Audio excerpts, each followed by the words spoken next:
Yo! I don't want to be too loud. Got children in the place trying to sleep. It's a little difficult for me to contain my enthusiasm after you win the Iron Bowl, but we are the War Report. We are here. Let's get the formalities out of the way. We've got following on Twitter and Instagram at the War Report. You can also hit us up on Facebook following the War Report. And then right over here, click and subscribe for the YouTube. Yo, fellas. Oh, I got to introduce us, huh? Ike Jones, B. Will, Caesar, Mike G. At handles down there. We here, man. Let's talk about it. Iron Bowl victory. Who wants to go first? It's a ton to talk about. Who want to go first? I think if you were said that you were expecting that, you'd be a liar. Correct. I mean, wow. 100%. I was right about one thing. I had us winning by 3. True. What do we do? True story. We won by 3. I was right about one thing. I had a score in 40 something. Just didn't think our defense was going to give up 40 something. 2 things. We won. Yeah. Put them together. That's a win. That's a win. Yeah. That's a win. So no, we'll take it. B, how you feeling? Yeah. Let's hear from Brian. Right. First of all, shut up. That's number one. Second of all, this is. I don't know why y'all are excited. We're gonna have the same coach. Because we won, bro. We won. That's we won for what? What does that get us? I don't care. I don't want to lose to Alabama under any circumstances. Okay, so let's go over this. We were already eliminated from playoff contention. Didn't run the game. We were eliminated from the SEC championship contention, but then we win the game. We were fighting at best for a for an exhibition. Did we win the game? Alabama was so mediocre on defense that had they backdoor, even if they had beat us soundly, backdoored their way into the playoff, they would have been embarrassed on the big stage by one of the teams who actually deserved to be there, and their fans would have been so hurt. Think of all the money they would have wasted going to Phoenix or to Texas or wherever. They had to do was travel to Auburn. Whatever bowl game that they go to. They're gonna win a bowl game against a okay opponent. Listen, man, we gained nothing but another year at least of a mediocre coach. So do you think if we lost this game, Gus Malzahn loses his job? I think if we had lost this game ugly, Gus could have gotten fired. I think that's but that wasn't going to happen. That was never going to happen. For us to lose this game ugly, our defense would have had to have done nothing. Right. But now, they gave up 45, bro. I mean, but they scored 2 pick sixes. 20. Like they still contributed, but even though they gave up points. Yeah, and it was opportunistic. It was kind of shades of 2010 Auburn defense, right? Yeah. Opportunistic. Yeah, opportunistic. They gave up points, but they made plays. Yeah. And I don't like. Listen, man, this win still matters in recruiting, which is why I never want to lose to Alabama. Right. It matters for recruiting, regardless of what. I'm so on that. Man. I think if you put a bigger bag of money on the table for guys who listen, man, we have recruited people on Iron Bowl weekend that we won, and then those people who were there for that visit at Auburn still ended up signing to Alabama. And the same with the Auburn Georgia game. Recruiting is maybe it matters some, maybe it matters a little bit, but I don't think that's what's won in this game. Bragging rights for a whole bunch of people who just like to root and yell and holler. Sure, substantial of anything of substance was won in this game. No, nothing of substance was won in this game. You know what's of substance? Auburn won the game. Alabama did not win, and it's in the record books as such.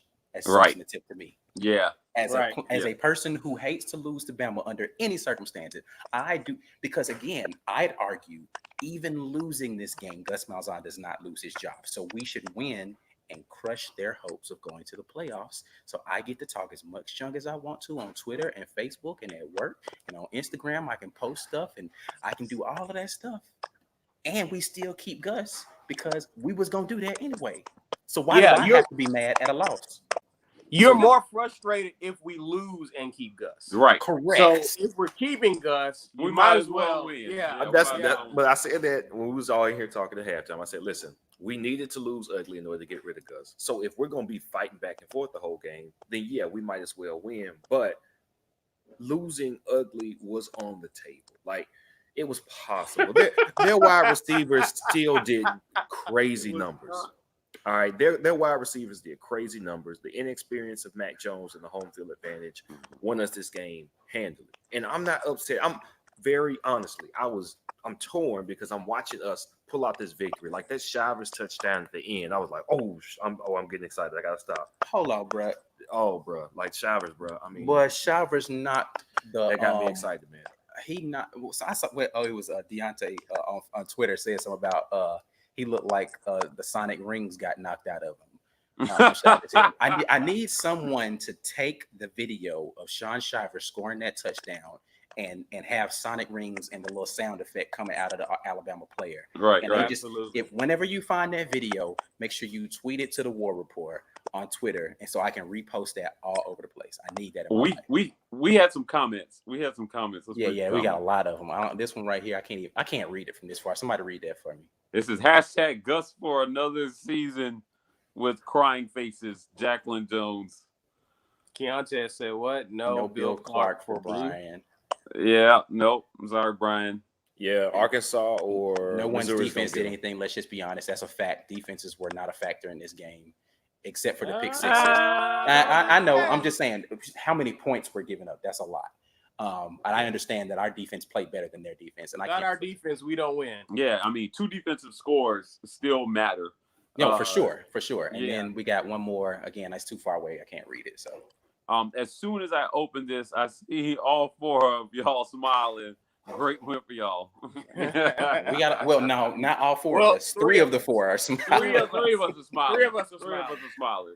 Yo. Brian is, stone cold upset. So let's just be clear. There's a lot of points that were given up in this game. So I understand what the comment about like defenses were not a factor in this game. But yeah, the 2 defensive touchdowns are huge. And honestly, both defenses tightened up in the fourth quarter. If it's not for the fact that we're stopping them, because what would have basically happened at every point earlier in that game is we would score and take the momentum. They would drive. Either they had the freaking kickoff return for a touchdown. We fumbled the ball and gave it. Like we were doing things to get them right back in the game every single time we scored, except for the fourth quarter where it was like, nah, we just not giving up these last couple. And then the Bama kickers did what they were supposed to do, which is blow a kick. They supposed to do that. They literally recruit people, I think, that are supposed to mix kicks in big games. I think that's like part of the recruiting packet is like you have to sign some sort of waiver that says in a big game, you're going to miss a kick. Right. So they that's been a surprise. And he's a scholarship guy. The last 7 years where their kickers, when we win, their kickers blow it. I've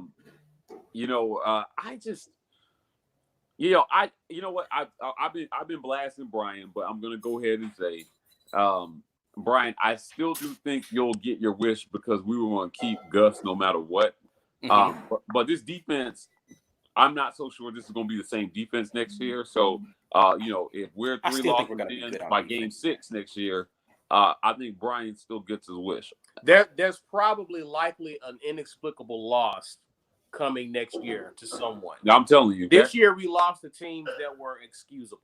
Right. But I think next year with us kind of reloading on defense, we might get caught slipping against a team we should beat. Listen, Derek Brown and Marlon Davidson were out of the game during some critical situations in this game, and our defensive line wasn't worse when they were out of the game. Now, our defensive line wasn't great the entire game, listen, Derek Brown is darn near unblockable, though. I'm sorry. Like, for sure. Yeah. Did you see the spin moves this dude was making in the middle of the daggone pack in here getting free? Like, this dude is crazy, bro. Like, he's a monster. He's a monster. I just don't understand how he's that nimble and that big. But anyway, there's just certain things that those guys do, Ike. Yeah. Like we saw when that critical third down when they dropped back and Derek Brown just batted the ball down when Mac Jones threw. Right. Like you miss those plays from those guys. Right. We know we got guys behind them, but there's just something those guys bring to the game Instinct. that I don't know that you replace that Right. off rip next year. Yeah. So that's why I say you're going to miss those plays and those production plays going into next season. Definitely. Yeah. I don't know. I think that somebody else steps up and does that for us next season. I actually think I was thinking about this because a couple of times where we rotated people in and out over the course of the season, Truesdale, what's the dude name from Birmingham actually? Coinus Miller.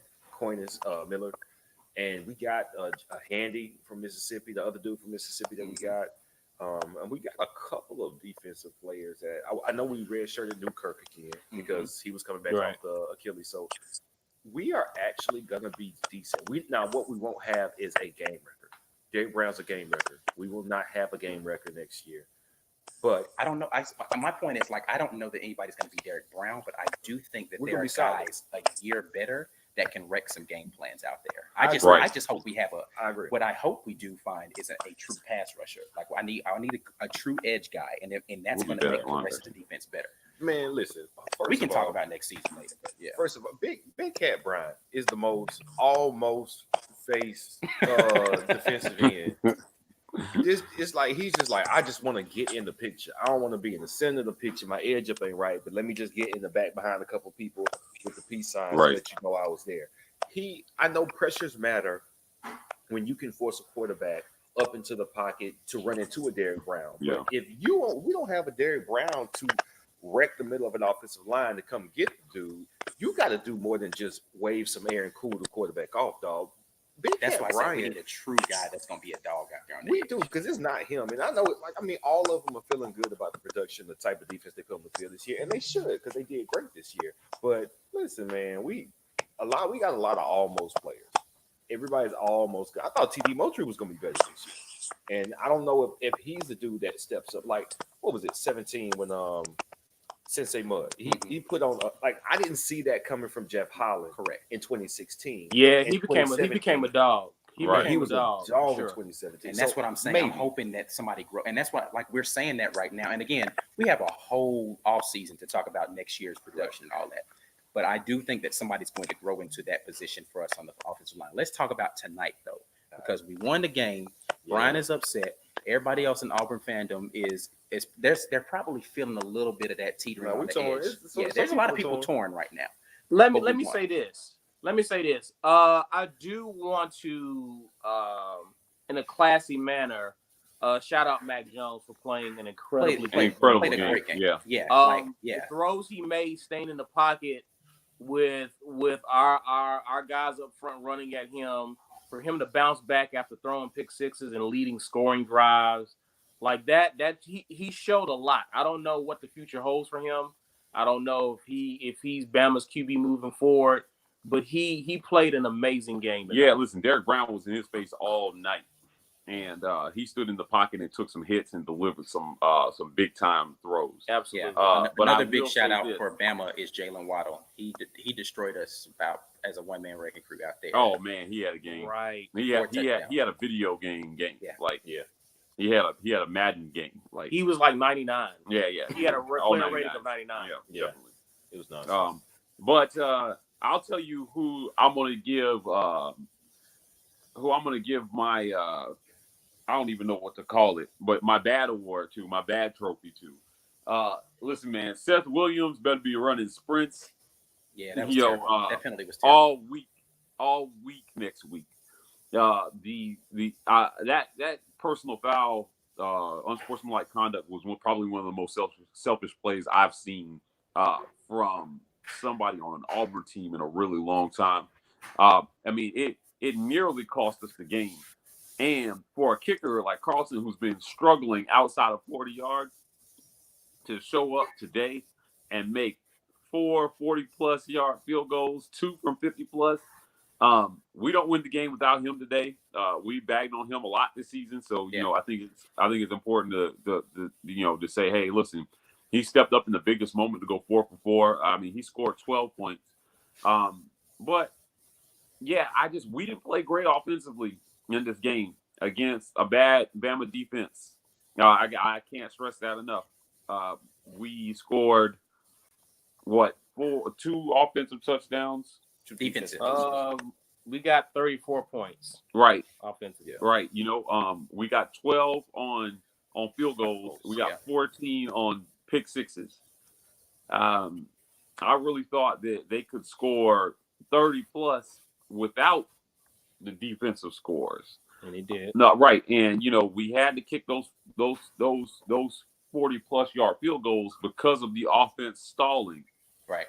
And that can't be like, so, to kind of feed into, how B's feeling. I still don't feel we won. I'm happy that we won, but I don't feel great about how we did it. Right. Yeah. I really thought that this was a team that we could have run off the field. And they in the third quarter, they had said that our defense was approaching 80 plays. Yep. We were on pace for it, which was exactly what we did not need to happen. Right. And it was 80 plays. Yeah. Very similar to what happened to us against Florida. And again, without them actually contributing points this time, we lose this game. And we actually lose it big. Right. Yep. We lose this game big without the defense coming up with them pick sixes. And that second one was a little bit of fortune. Yeah, absolutely. Yeah. It was a bad throw by Mac Jones and a really fortuitous bounce off of it. Yeah, I don't think it was a bad throw. He hit the receiver. He was under pressure. He threw it behind He him. threw it at his back. He was He should have put it on his right duress. side. Yeah, he was, but it's still not a great throw. You threw it behind him. It hit the guy in the back. So more of a miscommunication than anything. Yeah, because he wasn't looking for the ball. I don't know. I just think that was a situation where he was supposed to throw that to the outside or over the top, and he throws it on a rope to the guy's back, and it bounces off of him, lands right into Zakoby McClain's arms, which is great reaction on him because I don't know how he turns from I'm chasing the guy to try to tackle him to the ball is coming, and within a half a second to react to grab that and gets upfield. Right. Almost runs out of gas, but he makes it all the way there for the touchdown. Right. Yeah. This game for me was a lot of Dr. Jekyll, Mr. Hyde, right? So for as great as Carlson was in kicking those long field goals, I don't understand why he's kicking the ball to Jalen Waddle at all on kickoffs. And for whatever reason, that was the strategy, was to do the shorter kicks, and he's just not kicking it through the back of the zone. I don't understand that, or not kick, or just kick it away from him. I don't get that. They did it on the punts. The punts, they barely ever kicked the ball to him. But let me ask you this: we were doing this pooch kick stuff after that. I just didn't understand that. Let me ask you this: did we know if Wynn was a factor in this game? I thought they mentioned Wynn at one point, but I don't think it was was that a much factor of a at all. factor. I don't think it was that much of a factor for it to be a situation where everybody's pooch kicking the ball. I don't understand that. And then you get Seth Williams with the amazing catch in the first half, the stupid penalty in the second half. You've got Ruby Whitlow, who effectively ran the ball for the majority of the game, but he had over 100 yards. He had a personal foul penalty and he had a fumble. Yep. It's like you want to give a guy credit, but then they do something crazy that's like, you did well, but there's this other stuff. Now, I will excuse Carlson's kicking because I'm pretty sure that was instructed to him. But outside of that, I can't name a person who just had a good game. Zakoby McClain had a good game. I don't think he got burnt very much. Smoke Monday had a good game, even though he did get burnt on one touchdown, but on one pretty long play. But Smoke Monday had a good game. But let's be real. These receivers that these guys were up against are all pro prospects, man. They've beaten a lot of people this year. Yeah. Listen, they did that to everybody this year. I'm not, but that doesn't affect my stance on you're there, line up and play ball, right? So I understand they're going to get burnt every now and then, but we got to do. We're in the game just like everybody else. So regardless of how good the guy is on the other side of the field, you got pro prospect aspirations as well. Show up and play ball. So we got LSU game. Jerry Jeudy drops a touchdown, right? Mm-hmm. This game, it wasn't a touchdown, but is Jerry Jeudy a front running? Is he a shrinking the big? Yeah, he dropped the big one. He dropped. Yeah, he dropped the big one. He with was nobody around. He was noticeably quiet. Yeah, he was. I think he only had 2 targets the whole game. He is a route runner. He is a ridiculously accurate, crisp route runner, and he's usually money when. But did we scheme him out though? I couldn't tell. Without getting the all 22 view, you probably can't recall it just from watching the game the way we watched it. But I was surprised we didn't see more from him. I think it was just one of those things where, for whatever reason, every quarterback, I think, has picks and chooses of the guy that they're most comfortable throwing the ball to. Yeah. And for whatever reason, Matt Jones's guy is Jalen Waddle. Mm-hmm. And Jalen Waddle was the guy he was going to consistently to try to get him. He and Ruggs were really the only guys that he was targeting. Right. Like, I don't know. Well, It's like Seth Williams and Bo Nix. Yeah. This is good. Yeah. Ruggs was kind of quiet too. Ruggs had a couple of what big I got ones, here, I got 6 receptions by Ruggs for That's what I'm 99 saying. yards. He had a 4 couple of big receptions ones. for Waddle for 98. 5 by Smith for 80. And Judy caught 5 yards. He caught 5 balls, but Did he? only That managed was the 26 yards. That was the quietest 5 catches. For sure. Good But, grief. we had a lot of guys make a lot of plays. I saw a few plays where he got tackled in open field. So before he even got going, Yeah. our guys was all over him. Yeah, they made some good. They made Yeah. some good tackles on Great the edge Yeah. on these guys. Like I said, I mean, they made a lot of people look silly this year. So for them to kind of turn in the performance they did tackling, I mean, they didn't really stop them. The middle of the field was open quite a bit tonight. Like, Yeah. Right. they really try to contain them on the edges and force everything to the middle of the field. But I gotta ask this question because we haven't really talked. I mean, it's been a topic of discussion on this show all season. Let's talk about our guy though. Bo Nix went 15 for 30 for 173 yards. He ran one TD in. He ran one TD and he threw one. They threw one. So he was 50% passing the ball. He was shy of the 250 mark that we said he would probably have to get to be efficient. And he was shy of the completion percentage that we said he would have to get to if he threw the ball more than 25 times. I honestly don't think that Bo Nix took any steps forward in this game. I didn't see anything to look forward to. So here's the thing with Bo Nix this game in particular. Can you think of a time in this game where you were like, man, that's a terrible throw? Yes. There was only there were 2 times that I can think of. There was an in-breaking route where he almost threw a pick. Right. He almost threw a pick on a screen. Yes, that's the other I one can name 3. where that screen pass. That was the other one that I have in mind. What were the other times where you're like, man, I don't know what Bo is doing right here? Like those 2. A lot of his incompletions were throwaways. Is what my point is. It's like it wasn't him making bad decisions. The problem I have with Bo Nix fundamentally is he has no pocket awareness. It is like first read and bail. Like he is what most people think of most black quarterbacks who are running quarterbacks, which is I'm going to go to my first read. If it's not there, I'm out of there. And he just don't have that kind of athleticism to do that. What frustrates me, to your point, he doesn't instinctively move up in the pocket at times. At all. And when he does move up in the pocket, he's running.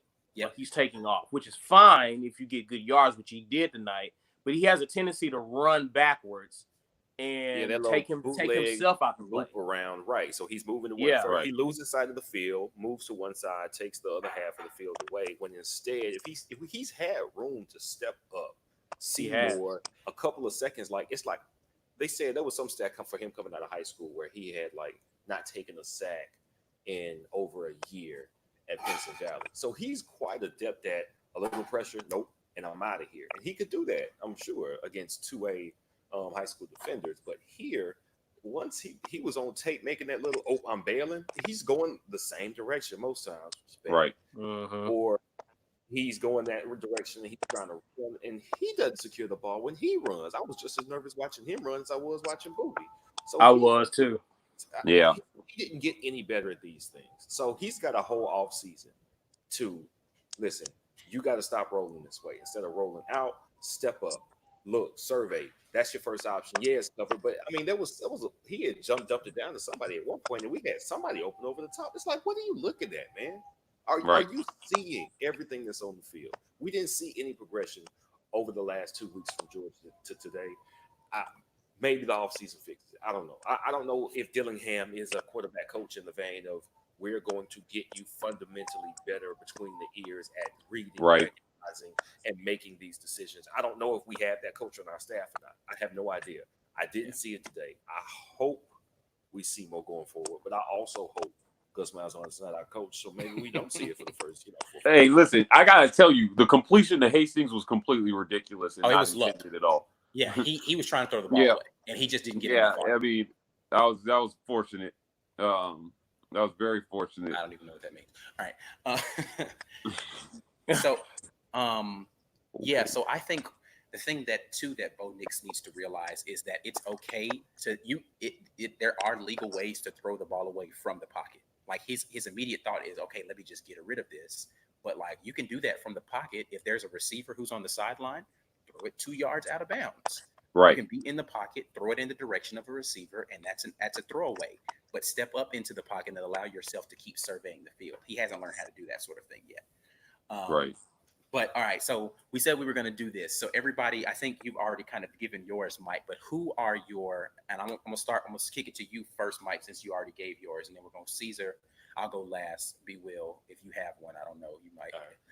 Right. Who is your player of the game? Who is the guy that you want to give the most props to from Auburn today? Oh my God! You guys are good. You're good. I turned off the cellular. No, you're good. Can you hear us? Yeah, you're there. No. Oh, never mind. Well, I guess we won't start with them. We'll start with you, B. Will. Who is the guy that you want to give credit to the most for today's game? It's got to be the kicker, man. He was shaky all year. Crossing steps up, and his 4 field goals. Honestly, I didn't think we were going to let him even attempt anything on 45. Carlson was definitely redeemed himself the most. He had the 180 from his season. He was the biggest improvement to me. So I think Carlson's definitely our player of the game. So B. Will has Daniel Carlson as his player of the game. I'm going to go to Caesar next. Caesar, who do you have as your player of the game? McClain. That's my player of the game. Yep, Zakoby McClain. He had the 100-yard interception return. He actually, we were talking about this. He had it was either second or first down and goal on that same drive. He actually had the tackle for loss right there. And I was like, man, and he got up celebrating. I was like, man, don't celebrate, bro. We still got more plays to go. And then 2 plays later, he gets a 100-yard interception return for a touchdown. I was like, okay, well, you can celebrate now. That's the time. But you can tell some players when they're starting to get comfortable, like the game is slowing down. Yeah. And they're flying over, making plays and feeling good. And I can see that on him. Right. His run fits. So what's crazy is there are, before we continue with our players of the games, there are guys who we thought were going to have a big game or normally flash on the screen a lot that you almost didn't hear anything from. One of those guys, Christian Tutt, who got hurt early in the game, he had the good kickoff return, but then after that, he was noticeably not the same. He was a step behind on a lot of stuff, and he needed to not be in there. Another guy for me who did not flash on the screen a lot and actually was out of position a lot on his run fits was KJ Britt. KJ Britt was just he had maybe somebody can pull up the stats of how many tackles KJ Britt actually had, but he just didn't make splashy plays. I mean, I think he had maybe 1 tackle. He made 6. I mean, normally he's a double-digit tackle guy for us because especially as much as Bama was running the ball, you normally see KJ Britt downhill a lot he just wasn't that guy for us tonight. Well, how much was he on the field though? Because a good bit. Because that was a lot. He was on the field. Papo was on the field a lot. He didn't make a ton of plays. He had a couple. But like there's guys who I've just grown accustomed to hearing their name a lot, and I did not hear their name get called a ton tonight. Zakoby had 11 tackles, 6 solo tackles, 1 tackle for loss, and a pick 6. That's a great game. All right, Mike, who you got? You can't pick Carlson or McClain, so who you got? Oh man, I'm really gonna go. I think I'm gonna go obviously with the obvious pick here. I'm gonna go with Derek Brown. There were a lot of points given up in this game by our defense. But to the extent that he was actually able to get pressure on Mac Jones and kind of just be a presence. I thought even though he wasn't physically on that play, he was getting so much pressure on Mac Jones on that first pick 6. By that time, I thought we had started to get into his head a little bit. He floated a pass, maybe kind of feeling some pressure that wasn't there. And he was just there all night, man. Listen, on one play, they showed a replay where he pulled down Harris, falling backwards and reaching back with his hand. Yeah. I mean, listen, man, he was almost bionic tonight. That was after he had gotten hurt earlier in the game on a field goal try. Right. Yeah. I'm telling you, he was just as, even though we didn't have the overall defensive performance that we're used to from this defense, he was still a presence. And it kind of reminded me a lot of how Nick Fairley used to play for Auburn back in 2010, where, we were giving up points, but Nick just was always around the ball making some crazy play. Yeah. He factored in big tonight in a game that, featured a lot of pivotal moments. So Derek Brown is my guy tonight. Game ball to him for sure. Cool. And he does a lot of things that don't show up in the stat sheet. I'm telling you. Like they basically work a lot. Yeah, right. Absolutely. Just him having to be double teamed opens up a lot of opportunities for other guys to come in and make plays. And in that second half, because he was such a monster, the linebackers started to make plays. Right. And they were filling gaps and stopping the run. And, we slowed down Harris a little bit more in that second half because he ran wild for like 100 yards in the first half. Right. So, yeah, Derek Brown was the guy tonight. Let me address this comment right here. I feel really great about it, actually. Because here's the thing. If we had a backup quarterback in there and lost this game, Bama fans wouldn't be like, well, whoever's in there got to play. So I feel good about beating whoever's on the field, Ty. I don't care about Gus keeping his job. We already addressed that earlier. If you had gotten here earlier, we would have said he's going to keep his job if we had lost the game anyway. So I don't feel any differently about that. I'm upset about Gus keeping his job. War Eagle is what I say to that. Anyway. Hey, listen, it's Bama. Y'all been recruiting 5 stars. Exactly. Y'all act like Mac Jones was terrible. I expected him to play well tonight. Right, and he did play well, except for the 2 picks. He played a really great game, so I don't want to hear it. So whatever. I feel really good. What I will say, my player. Listen, that's a lot. That's a lot. So, and I didn't see the name of that commenter, but I'll tell you what. He said he's not a Bama fan. I don't care who you're a fan of. If you're not a fan of Auburn, I feel good. So that's right. We haters. It's the Iron Bowl. We'll take the win any way that it comes. Right. I don't want to lose to our rival. I don't care if they was trotting out a 40-year-old guy who had one leg at quarterback. Second. I don't care. Right. Yeah. Listen, he's back. Listen. If it were our backup, we would not be getting any. No one would be giving us any slack. They would still be giving us the same amount of flack for losing the game. Hey, did that 2009 championship they won still count though, right? Wasn't that against the backup for the whole championship game? Mm-hmm. So when they put a backup in to win the 2017 national championship, that count though, right? Right. So backup count. Backup's a part of the team, and you recruit. Yeah. Tua was a backup. Oh, okay. All right. So so I feel great. Is what I'm saying. My player of the game I'm gonna give to is Smoke Monday. I'm gonna give it to him. I think he played a great game. Smoke had a really great game. Can you run his stats down for me? I don't know what all they are except for the pick, and I know he had a couple of tackles. Let's see here. Yeah, a few tackles for a loss. Yeah, tonight. He was the one who had the initial sack on that blitz early in the game.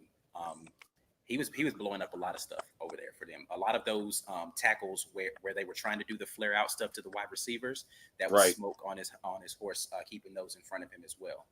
What you got on stats? He had 4 tackles. All of them were solo. He had a tackle for loss, which was a sack, and then he had a pick 6. Yeah, good game by Smoke Monday. I didn't see him out of position a lot, and he played a ton of snaps. This is probably the most snaps I've seen him play in a game where it was competitive. Like usually he gets a lot of snaps in backup time when we've got the lead in hand, and he played a ton of snaps all game. They called his number and he stepped up for it. So big game by Smoke Monday. What other things do we want to highlight from this game? Because man, we won first and foremost. That's one thing I want to say. We won by a field goal that Bama fans will swear we shouldn't have even been able to get off at the end of the half. So feels good. It feels good. I'm going to be in a celebratory mood. We talked about DBs last night. Did anybody mention Smoke? Yeah, we Did you did talk a mention little Smoke bit. Ike? Yeah, we did talk about Smoke in the thing last night. Because I know I picked Denson as someone who would make a big game. You picked. I think you said Tut, Mike. You said Tut. Yeah, he kind of had a big game.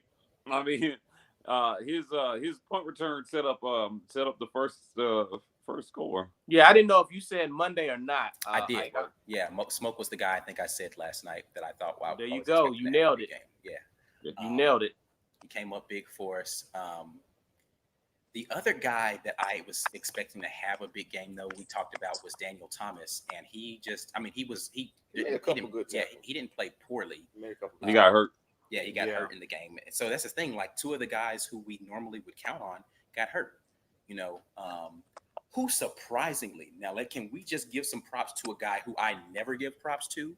And we talked about him at the beginning of the show yesterday. Noah Igbenogany had a good game. Yeah, I think they figured out yeah. after the Florida game, still figured out how to hide him better. Or I don't want to say hide. It's not that he still can't find the ball in the air. But he did a good job of that tonight. He did a better job. He did.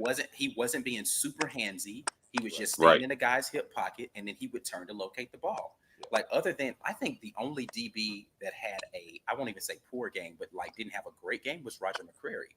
Like, Roger McCreary was getting beat a bit, and then Tut got beat a few times after he got hurt. Though, yeah. Right. Well, but Tut had a tough job tonight. Yeah, he did. I mean, he was in a slot against Jalen Waddle. Like, that's a tough cover for anybody. But then after you get hurt, that's almost impossible cover. I can't read this. Somebody read this comment here too. This is Ty saying, serious question though. I came in a little late. Score. I figured it would have been a lot tighter. Thought the score would have been lower, less scoring. I mean, I think everyone thought that this was going to be a lower scoring game. We talked about that earlier. Yeah, so you said you came in a little late. I don't think anyone, you have to show me tape of you saying, yeah, this is going to be a high scoring affair, because our defense had not given up more than 24 points to anybody all season. And Alabama's defense, forget their defense. Their defense isn't that great. Our offense had not shown the ability to score points. So I would have assumed no one breaks 30 in this game. I think even my prediction at the beginning of in the pregame was 27-17. So I was way off. Like, I wasn't even close. I don't think anybody expected 40 points from each team out of this. And if you got to show me video evidence of you saying that for me to believe that you said it. I expected 40 points from Auburn. No, yeah, that's true. I did expect us to score a bunch of points. You did. Yeah, I expected 40 points from Auburn. I just didn't think our defense would give up 40. Like, legit. To answer Ty's question, against top 10 teams leading into this game, Auburn averaged 15 points a game. Defensive. So that's how much we've been scoring. That's how much we've been scoring. We've averaged 15 points a game. So for us to win, it would have to be in the 20s, right? So that's why my in pregame I mentioned my score being 24-21, with some assistance coming from special teams or defense, for us to win the game. So no, I didn't expect to see a high scoring game at all. Yeah, right. Well, there were three non-offensive touchdowns in this game by both teams. Right, Auburn scored twice on pick sixes. Alabama scored on a 99-yard touchdown kickoff return. Right. So they were scoring and there were 4 field goals made in this game as well too, by Auburn. Bama made 2 or 3. Right. I mean, there was a stretch, I think, in the second quarter where we scored 48 points combined. Both teams scored 48 points combined in the second quarter. Yes, 21-17. Yeah, apparently there was some statistic that was the highest scoring first half in Iron Bowl history, was that first half of play. You know what? We haven't talked about the field goal at the end of the first half and how fortunate that was. And I'm not coaching a lot, but I want to note that they had them ready and on the field for that kick. They demonstrated they understood the situation. It was literally they were going to mark it ready for play. We had to snap it and kick it. Yeah, that was it. There was no margin for error. And then Carlson made the kick. Yeah. Yes, like I said, You Carlson know? came up big. I think, had we all had our qualms, a couple of us would have said Carlson as our player of the game, just because to this point, I think they had said something about he was like 4 of 11 from kicks beyond 40 prior Right. to today, and he was 4 of 4 today. Right. And that's crazy. That is crazy. Right. Right. Yeah. No, And I don't we think don't win any the of game them. without him. Well, one of them was close. Three of the 4 were like not in doubt at all. Like he just nailed them. Yeah. So it was an awesome game on his part. He made the extra points. Like, it was no craziness going on with extra points. And it came down to kicking. And I'll take us in a kicking battle anytime against Bama. Just how history plays out. I have a question. Is it fair to say that this Bama team was undisciplined in this game? Like, no, super. That's very fair. I will say that this was pretty undisciplined on both sides of the ball this game. Like, there was just there's a lot of testy behavior. There was a lot of like discipline from the standpoint of just being hot-headed, discipline from the standpoint of just like not being where you're supposed to be in certain situations. Discipline as far as the number of penalties that there were. Like, Bama had a ton of pre-snap penalties. They basically gifted us the end of the game with a stupid penalty.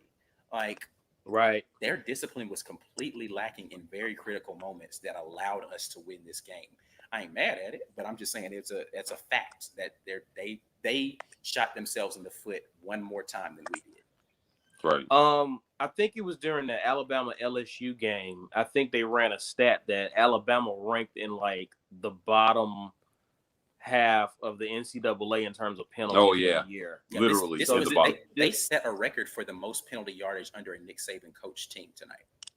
Right. Oh wow. Wow. So yeah, that it's been an issue for them throughout the year, for them to even rank statistically at the bottom of it in the NCAA in terms of being one of the most penalized teams. Yeah, without knowing that stat that I just gave, that's a pretty incredible. I mean, the penalties for Bama stood out for me tonight. Yeah. Oh, so you're Ty as a Georgia fan, I guess. Yeah. Okay, got it. A little advice on beating the backup QB. I don't know that you guys need advice. You guys have a good enough defense. If you go back and watch our post game where we talked about the Georgia game, you'll hear us give props to you all's defense. Actually, one of our Sunday conversations, we talk about Georgia's defense and how they're equipped to beat LSU. They just have to figure out a way to put up points against a suspect LSU defense. But you guys' defense can definitely handle it. If your offense plays anything like it did against Georgia Tech, which I get, Georgia Tech's not the same caliber. I don't see you all have any problems with beating them. So. Yeah, if you're talking Georgia, one of the things I say about Kirby is he seems to always come in with a well thought out game plan for opposing teams' offenses. Yeah. So I think you should have a little confidence in Kirby to have something cooked up. I'm pretty sure he watched Auburn's tape pretty closely. Listen, for all this being said about Ohio State's defense, I actually think that Georgia has the best defense in the country. Absolutely, right. Because they make you so one-dimensional. They're so good against the run that they make it to where you have to throw the ball well to be able to beat them. And they control the ball really well on the opposite side. Now, their offense is as bland and vanilla. So that's where forget the backup quarterback situation. And I understand that you guys have struggled with Bama's backup quarterbacks. But, I mean, you're not going to have to play a backup quarterback coming up. You're playing the Heisman you should Trophy. be fine. Yeah, you're playing the Heisman Trophy winner. And LSU's defense, I mean, the offense, yeah, but the LSU's defense isn't what we've known it to be in the past, even though they're currently blanking Texas A&M. Yeah. But their defense has taken a slight step back this year. Right. Yeah. So what I think, Georgia is going to really need to focus on is play keep away, right? Play ball control, really be able to try to sustain drives while running the ball or getting the short passing game in there, and just let your guys go eat on defense. Because if LSU learned anything from our game against them, keep the ball in front of you and make sound tackles. And hopefully the refs actually call a few holding penalties on that offensive line. You guys should be fine. Yeah. I don't think Georgia's D line is blockable. That's an intriguing matchup. Yeah, so it's going to be really interesting to see what kind of game plan Orgeron comes up with. Yeah, and against they're great in against the back end too. They've got a couple of dogs back there as DBs. I just think that Georgia has a great defense, so it's going to be really. I think people keep looking at the way Georgia struggles with subpar competition and saying to themselves, they can't play against the big boys. And I just think that Georgia's one of those teams that plays to the level of their competition. Right. They were in control against Florida. They were in control. They were in control. I mean, there were points in that game where you thought Florida was going to come back. But again, Florida's not a bad team. Again, Georgia plays to the level of the competition. When their competition is better, they raise their level of play for whatever reason. So anyway, we're not here to talk about Georgia. Come back tomorrow. We'll talk about the potential SEC championship matchup. We'll have our Sunday show. We're here to talk about Auburn and beating Alabama. Anyway, but yes, we were talking about the undisciplined nature of Alabama tonight. A lot of penalties, a lot of pre-snap penalties, in fact. Some of the stuff that happened with Seth Williams and Boobie Whitlow, that was Alabama players going back and forth with our guys. So their discipline was just lacking. Well, hold up on that though. Alabama always acts like some little hoes when they in a dogfight. So when they play, what year was it where they're like, there was a player who was on the sideline and he was like going chest to chest with an assistant coach because they were losing. I can't remember which year it was. They always act. I do recall they get challenged. I don't remember when that was though. Right. They some front runners. So when they are ahead, which they are 95% of the time they play games because they have far superior talent to most of the people they play, they're fine and it's cool when they win it. And then when somebody hits them back just as hard, they start crumbling. So does it surprise me? No, it doesn't surprise me because that is how they act. So let's bring up something that we talked about earlier. And this was a conversation that I brought in from a radio show, which was every time Nick Saban is playing against a team where the talent is equal to his talent, he has not won that game.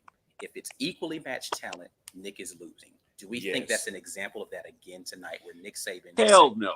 Yes. No. Why not? Hold up, Mike. Did they lose the game?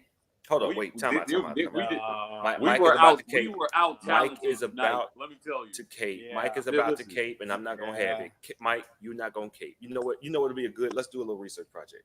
I want you to look up the composite talent of the starters for Alabama and the starters for Auburn. Not the people who were on their roster, but the people who actually started this game on offense and defense. And let's see who was the more talented team. I think the gap, it will still be Alabama. To your point, you're going to say, yes, there were still more talented than us. They were. But Tua to Mac Jones is a drop-off. All right. Okay. Yeah, but the sample size is too small there, right? You just have to say quarterback. No, so let's just take star ratings. Like let's look at their star ratings coming. Look at their star ratings coming out of high school, and let's take players. And let's see, is it such a huge gap in talent? Because when it's a huge gap, then they lack. No, I'm not saying it's a huge gap, but if you know how people like to do predictions where they go by position groups. Mm-hmm. Who has the better position groups? On offense, it is a huge gap. It's not even close. Yeah, on offense. But their offense is playing our defense, though, which is also very, very talented. It was. So what I'm saying is that's the matchup that you have to go against: their offense versus our defense, and then our offense versus their defense. And I think both of those are wash. Do y'all disagree with that? Yeah, we can go look at the numbers. I disagree. Yeah. I disagree. We can go look at the numbers. Listen, I know Bama's defense isn't what it was. I get that in previous years. Right. But I'm not even talking about their statistics. I'm saying like talent wise, so we can look at how they're playing on the field. You're telling me that you feel as if Bama's defense is far superior to our offense I don't think that's the case. I don't think that our offense is far superior anyway. I mean, I think I'm not saying we're superior. I'm saying that it's close enough to where now it comes down to whether or not that team is ready to play ball against someone who can hit you just as hard as you can hit them. Yes. When Sean Shivers comes and runs at you at the 2-yard line, you're not getting run over by a dude that's 5'4". That's all I'm saying. Right. Okay. All right. Well, I guess if you're going to Jedi mind trick me into agreeing with you, right? Like I did say in the pregame and in the weeks prior that I felt like this is the most beatable Bama defense that we've played. Easy. All right. But that has nothing really to do with our offense. I just think that everybody has done that to them. I'm not arguing that our offense is great. This is not an argument of the right. I'm not saying that you are. I'm just telling you, I still think that if you're taking over, like you guys are trying to do offense versus defense, I'm just telling you overall talent on the field. I don't think that's okay. Well, relevant. You know what? I just think overall talent, when you take theirs versus ours. Give me a number. Right. You think Bama's talent is what out of 10, and you think our talent is what out of 10? I think their talent is 9.5 out of 10, and I think our talent is 7 out of 10 because that's what the recruiting rankings say. Okay, and I think that's a big gap because those 9.5 players that they have are going pro, and look at almost every receiver they have will play in the pros. Yeah, I just don't think it's a wash our offense versus their defense. I don't agree with y'all. That. Y'all are making a different argument than I think. Our defense to their offense, right? I'll concede that because we didn't play a great game versus their mediocre defense. I'm not arguing. We didn't do any better. We didn't do any better versus their mediocre defense. I'm not arguing then we did against better defenses. I'm not arguing. So it's not a wash. Wait. They had it. We're arguing different things here. So offense versus defense. No, we're arguing talent on offense versus their talent on defense. That's what I said. We're talking about. It's not a wash. So what y'all are saying? So we're talking. We're talking different things at different points in time. We're talking different things at different points in time. So what y'all are saying is that if we're going star by star, which is what I think, I still think that they have more talent, and I agree that they have more talent. If you go a lot more talent. Okay, I agree that. Now here's the next point. The next point is, what do all those pieces? I would give you, if this game happened the first game of the year, they had all these losses of players in camp. They had a 5-star running back who was going to be a little more versatile than Najee Harris was, that got hurt before the season started. So they lose all these people. A lot of people starting their inexperience, especially at linebacker. So they have to make something out of nothing. However, those players who I'm calling nothing here are still very talented players. They were highly recruited players. But by this point in the season, that's not an excuse. You've had 11 games, bro, all in practices, 2 bye weeks. You should now be what a Nick Saban coach defense should look like. Because even if you haven't had the reps that Dylan Moses had at middle linebacker, you were a 4 or 5-star in your own right. So you should be up to speed. What I am saying, and I'm not saying I said this to start this conversation, I'm kind of coming into it now. My argument is that Nick Saban was never a great football coach. He is a good football coach who always had far superior talent. Like we're saying, y'all are saying Bama's here in talent and we're here. Usually it was like this. Because the gap was not so steep, he lost. They were not in sync on offense. That's actually the same point I'm making. That's the point that you're making, and that's the point that I'm like, yeah, I get what he's saying now. Is yes, you might have more star-for-star talent, but after 12 weeks of season, 2 bye weeks, 11 games, you couldn't get that talent to outplay our mediocre offense at best because Nick Saban is not an excellent coach. They did out. That's what we're parting ways. They did outplay our offense tonight. No. We played awful offensively. No, we did not play awful offensively. We did not. Florida was awful offensively. Listen, our kicker had to make 4 40-plus yard field goals because of how much they stalled in that first half. What is that against Florida? We didn't even get in field goal range 4 times. What are you talking about?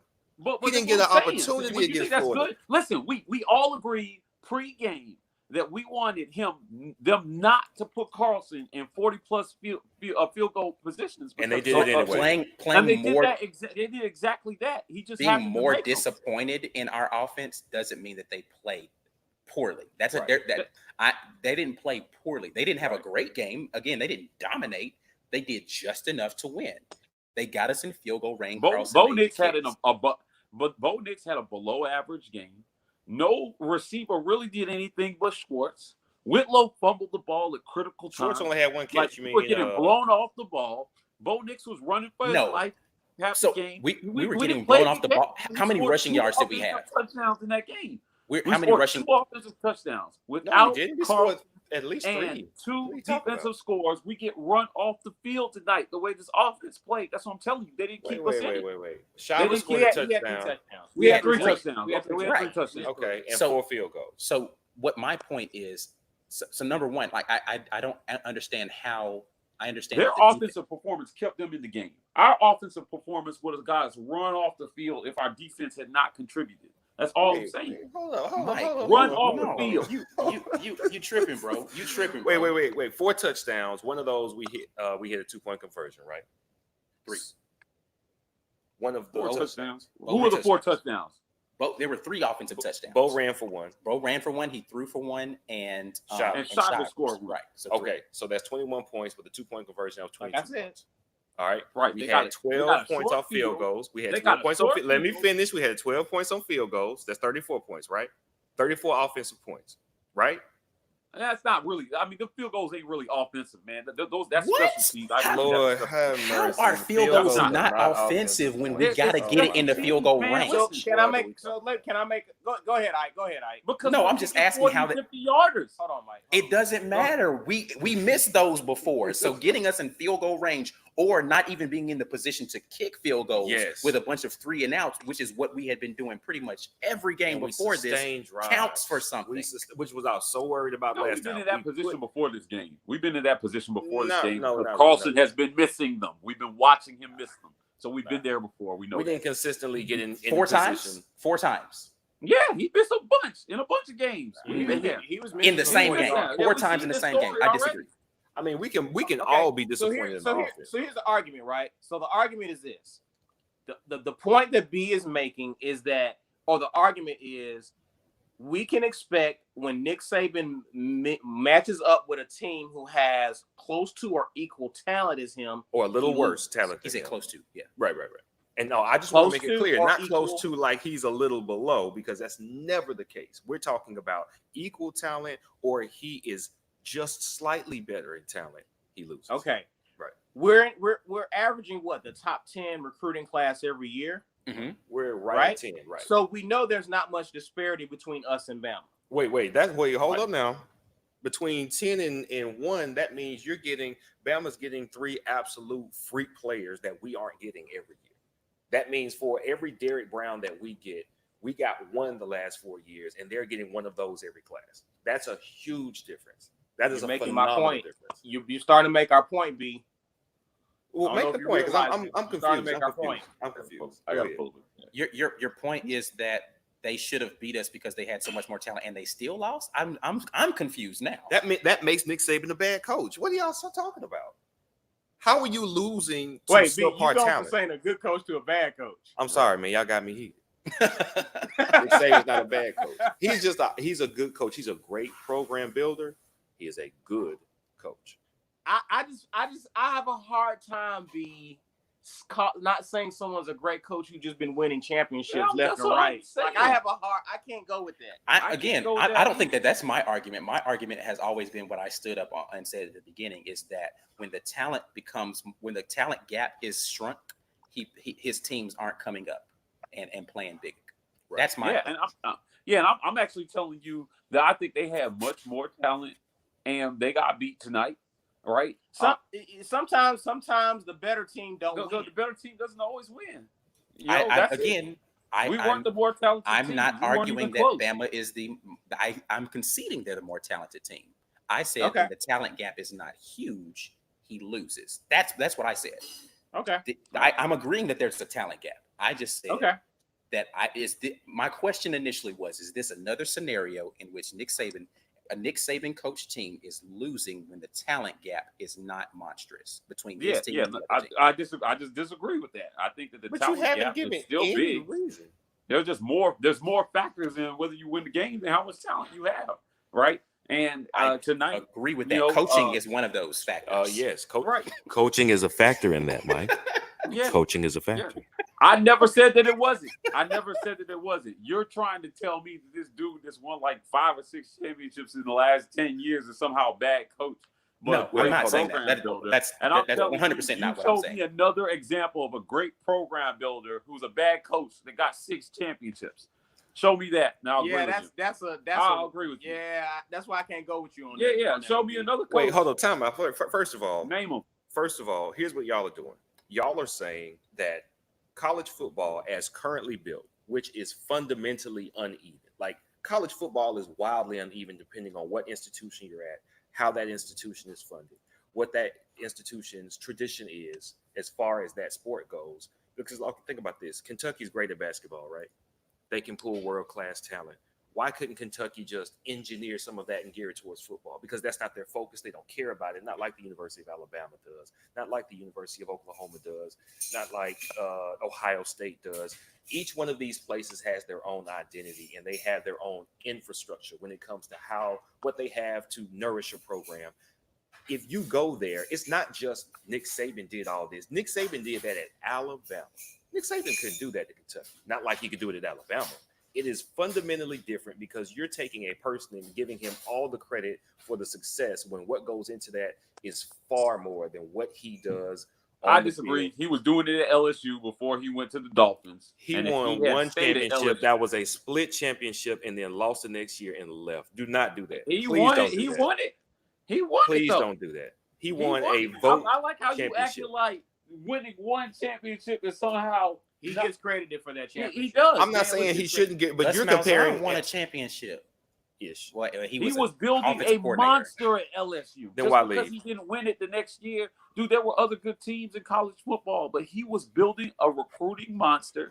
He had talent all over the field, and he coached. What do you disagree about that, B? Yeah, what do you disagree about? Because you just compared 6 championships to 1 championship and said they were the same thing. You're saying if he had stayed, we would have seen it. Sure. If Michael Jordan had not left and played baseball, would he have won 8? Possibly. Hakeem was doing his thing. But don't tell me it would have happened if it did not happen. But you can't name me another coach who's done anything close. No. You keep making different points. You wrong, B. You want to know why? Why? Les Miles owed Nick Saban dinner every holiday. Right. Because had Nick Saban not have built a monster LSU, he does not win a championship in 2007. He walked in. Wait, time out. This is another part of That's college not football. This is another part of college football that y'all are not taking into account that is far different from other sports. And that is this. The media picked LSU to win that championship before the season started. You tell me right now, if there's anybody who could lose 2 games the way LSU lost that season and still get in the championship game. That happened because the media picked them to do that. That doesn't happen in NCAA basketball. That doesn't happen in any sport. People have to prove it on the field. LSU would not have won, would not have even had a chance to participate in a championship game with 2 losses coming out of the SEC if it was a current system. They favored LSU. They expected great things. That's not LSU fault. That's not their fault. Wait. That's not their fault. Nobody made I'm not telling you it's LSU's fault. You are trying to apply an objective statement, which is a good or bad or great coach, to a system that is fundamentally subjective and uneven. And that's what I can't ever accept. There's way too much uneven. There are too many different platforms that different people and programs are working from in college football to say that it's objective, that you can be good or great or bad. It's like, okay, what's his name? He's a coach of the Cardinals in the NFL right now. What's his name? Kingsbury, right? Yeah, Cliff Kingsbury. Okay, people said he couldn't even win the conference in the Big Ten. How's he going to be a decent NFL coach? He's got a better record than people who have been in the NFL for like 10 years as head coaches. Matt Patricia's been in the NFL, not as a head coach 10 years, under Bill Belichick, the greatest mind ever, and he's got a better record than him. Why? Because, let me finish, because in college, he's working with a talent pool that is not comparable to the people that he's playing against. He is working from a school that is not a football school. The resources are not there to compete the way they are at other places. What he did in college has almost no bearing on what he could do in the NFL as an NFL mind or as a football mind, because the playing field is even in the NFL. In college, the playing field is not even. And I hate when people compare the two. Belichick, give Belichick that credit. Give Belichick all that credit because he does it from scouting. He does it with evaluation. He does it with coaching. He does it with X's and O's. He does it with talent and player management. All of that stuff goes out the window when you're Nick Saban. You can say, give me that, and that. Yeah, they got that stadium. I want mine bigger. I want mine better. I want my facility bigger. I want my facility better. How much money can we put up to get those players? I need more. I need more of that, more of that, more of that. That is not the same thing as being a good coach. That's what I'm saying. Okay, so what makes him not a good coach?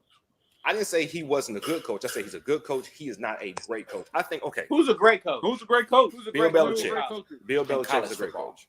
Who's No, in college football. I honestly have a hard time saying anybody is a great coach because of all the things I just said. I actually think PJ Fleck is a great coach.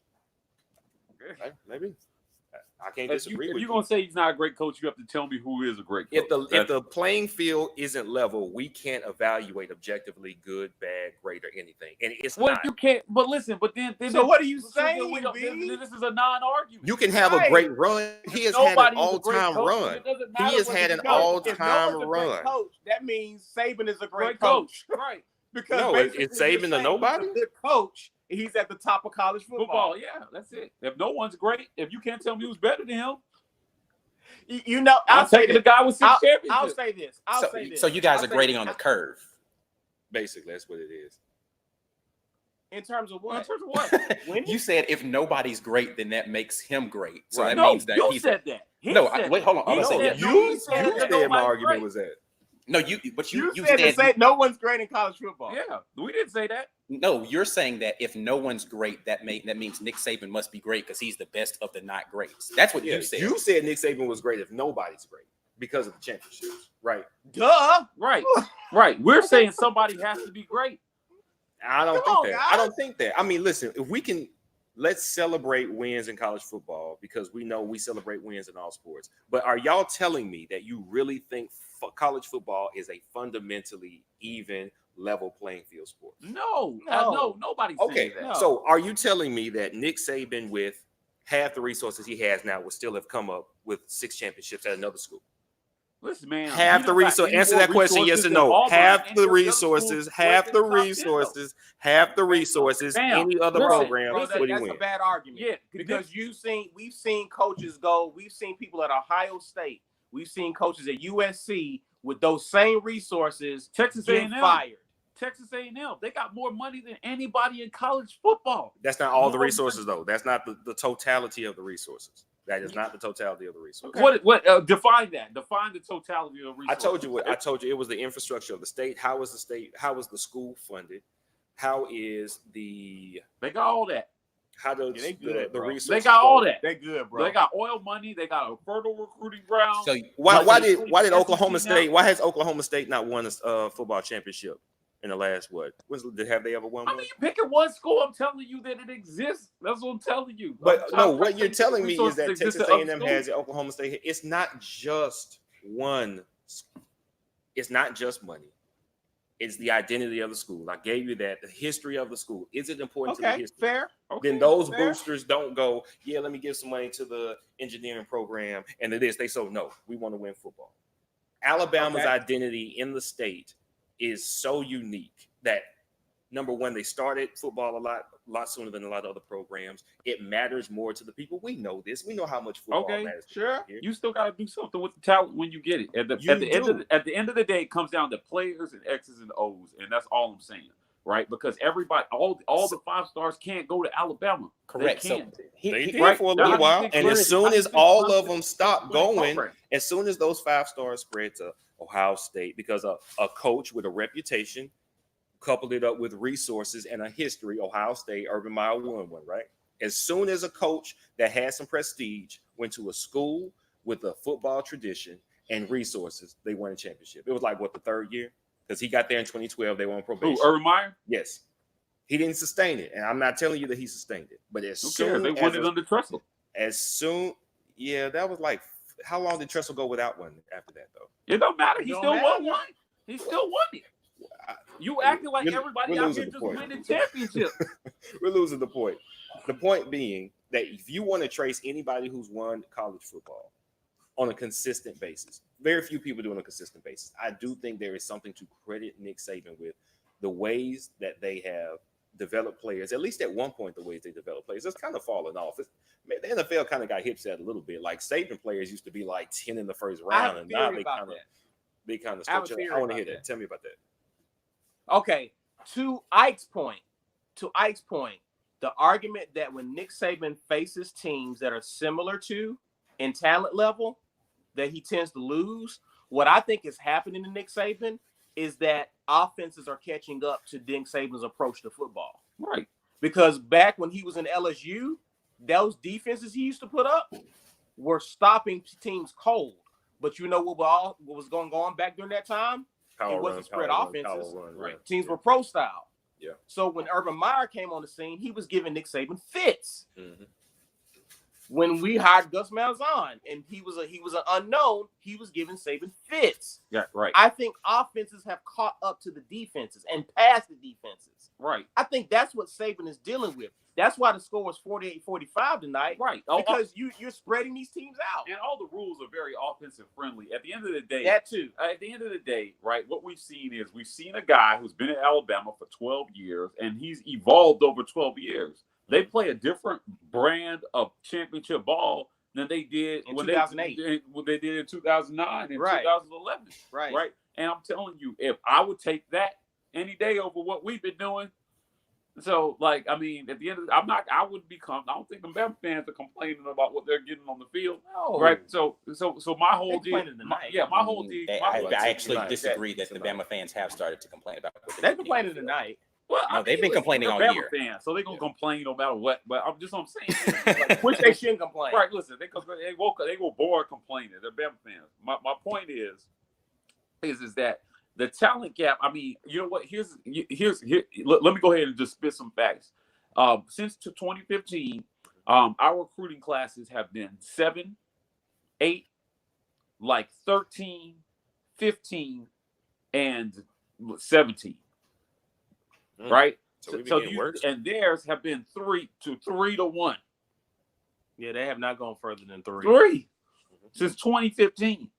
Right? So to some extent, the extended success, and what we're measuring about, I mean, this is a 10-2 season for them now, where they lost it to the number 2 team, and what was over just about a top 10 team all season. Right. Everybody expected us to anybody who watched football expected us to give them fits in this game. Right. Because this defense was a championship level defense.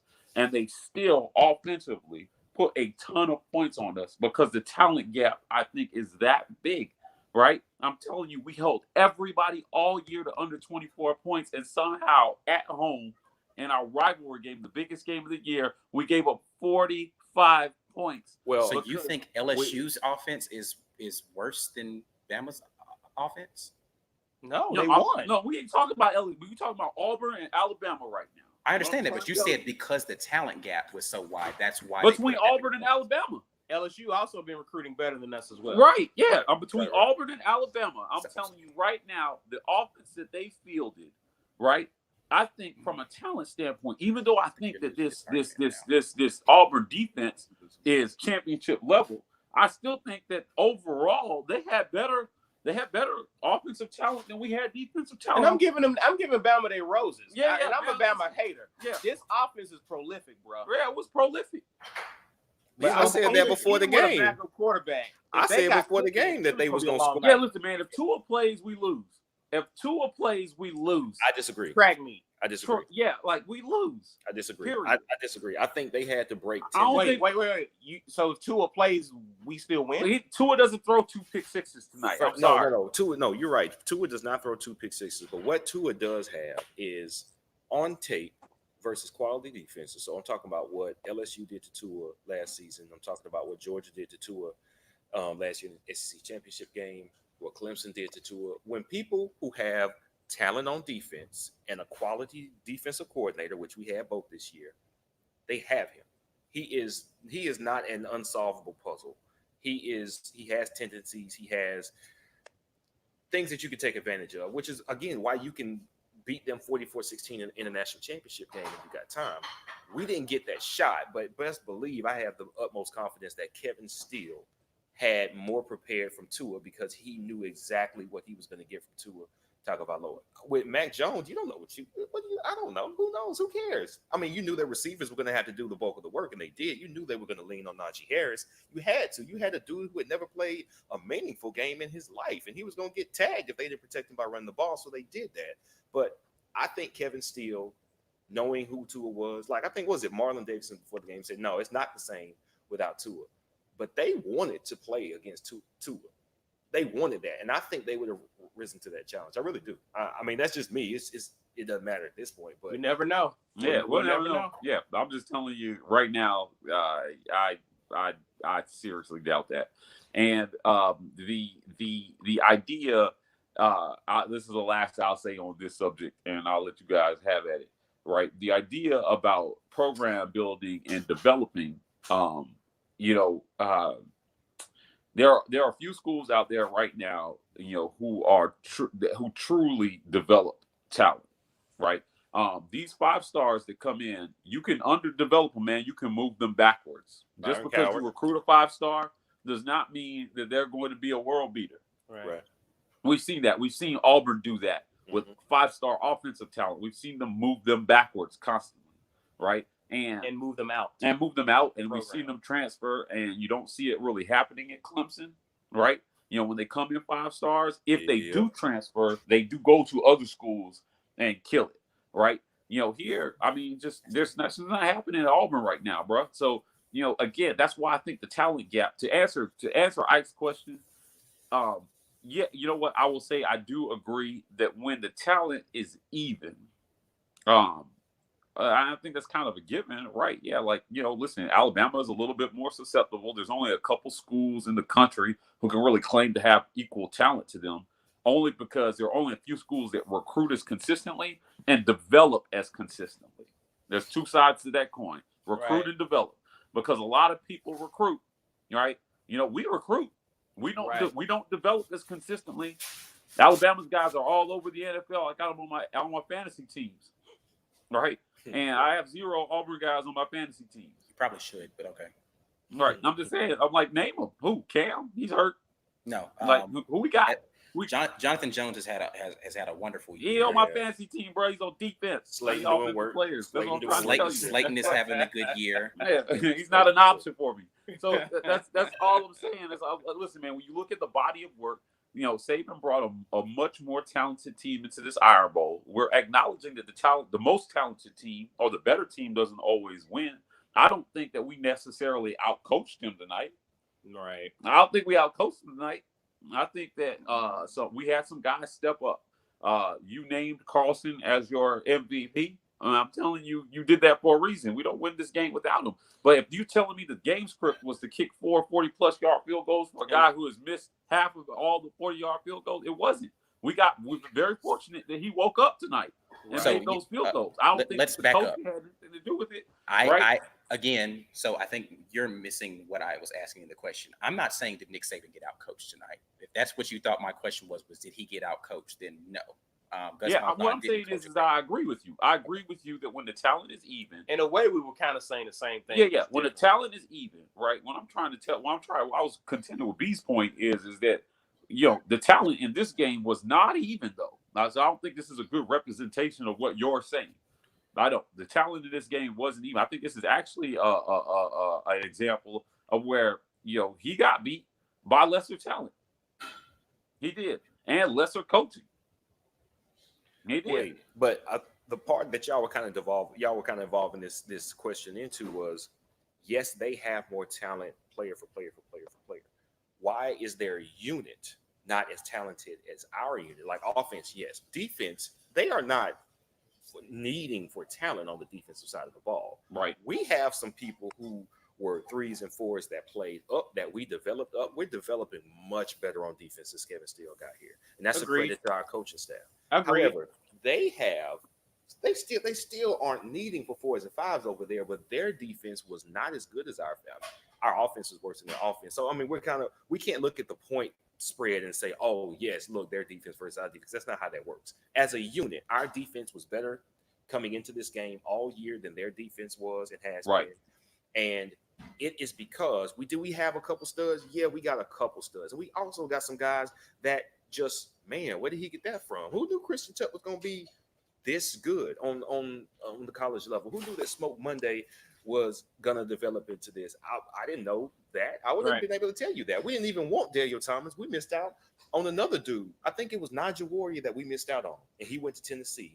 And we all right, we'll take you, Daniel Thomas. Man, he's been I remember when we got Daniel Thomas. So we've done that. If Nick, and this is what I'm asking you, is if Nick Saban is as good a coach as he's given credit for, even though he didn't have the guys he thought he was going to have, and he does have better person for person talent, why couldn't he turn his unit into a unit that is at least not even as good as our unit, better than what they've been this year? Because that's my question. That's my no, wait. That's my answer. You contend that Nick Saban, it's 1 year. It's 1 year because he won championships. That's what you're telling me. You're telling me that Nick Saban is a great coach because he's won championships. So a great coach, they definitely should be. You're giving them credit for developing talent, for recruiting talent. The guys who had to step in place of injured players were still good to great players. He had a whole season to whip them into shape. They did not get any better.